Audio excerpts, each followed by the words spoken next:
Let's dive deeper into the world of Diplomacy is not an option to give you a fuller picture of its gameplay, strategy elements, and long-term appeal. For those unfamiliar, this real-time strategy, RTS game, blends classic elements of siege defense with modern twists, making it stand out from its competitors.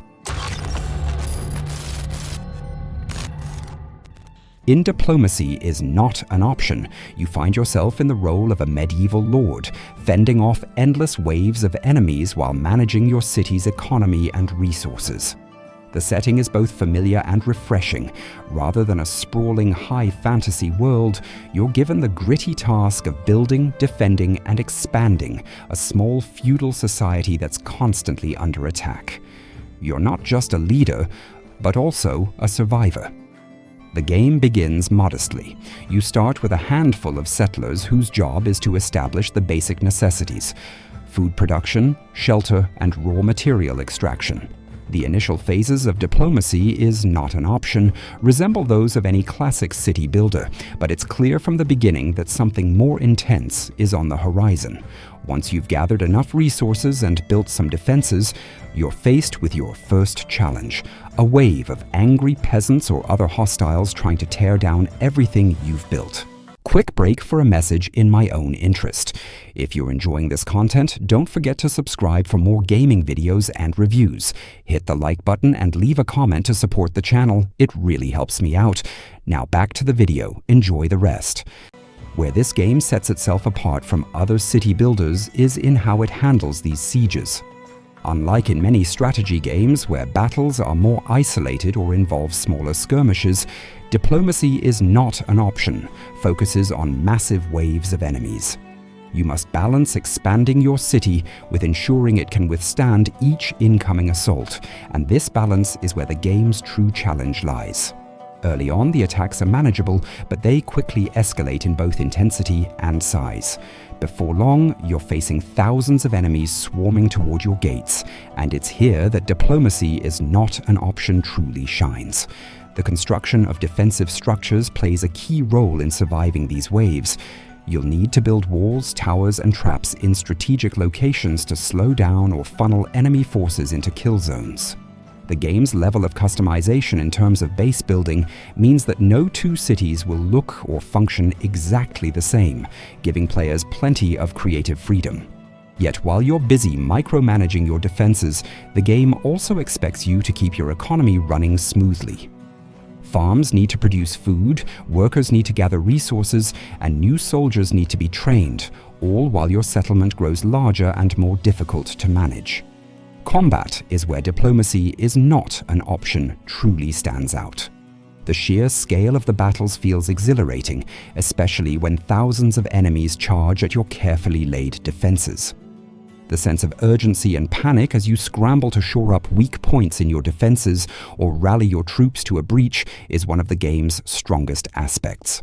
Unlike some RTS titles that focus heavily on micromanaging individual units, this game leans into the chaos of large-scale warfare. Your armies must be adaptable, moving quickly from one point of attack to another. Moreover, Diplomacy is not an option incorporates a unique magic system that gives you additional tools to manage the battlefield. These spells are powerful but limited. You can summon meteors to decimate large groups of enemies or cast other destructive spells, but you'll need to use these abilities sparingly since your magical resources are finite.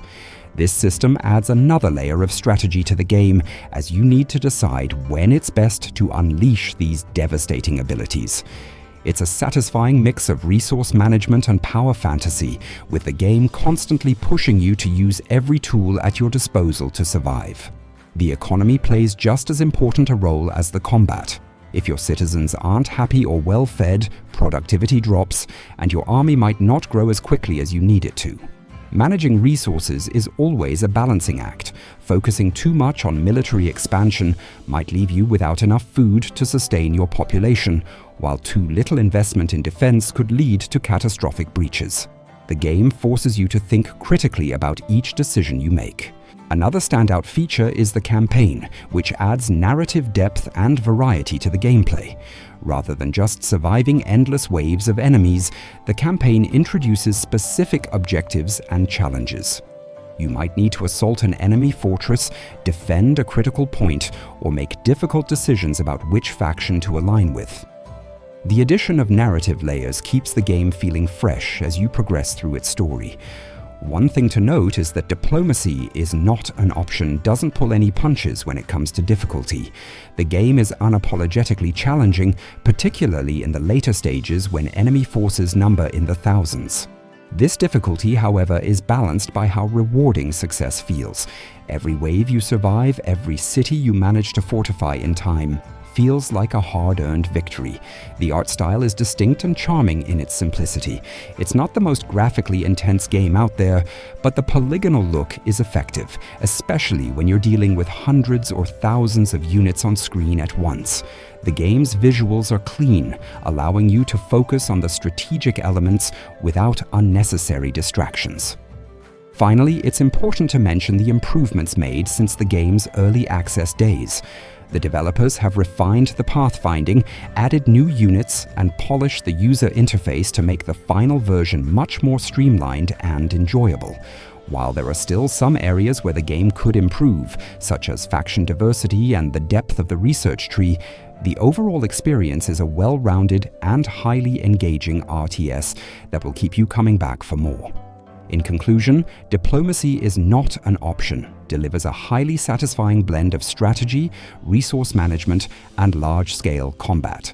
The game's unique magic system, challenging enemy AI, and diverse gameplay options make it a standout title in the genre.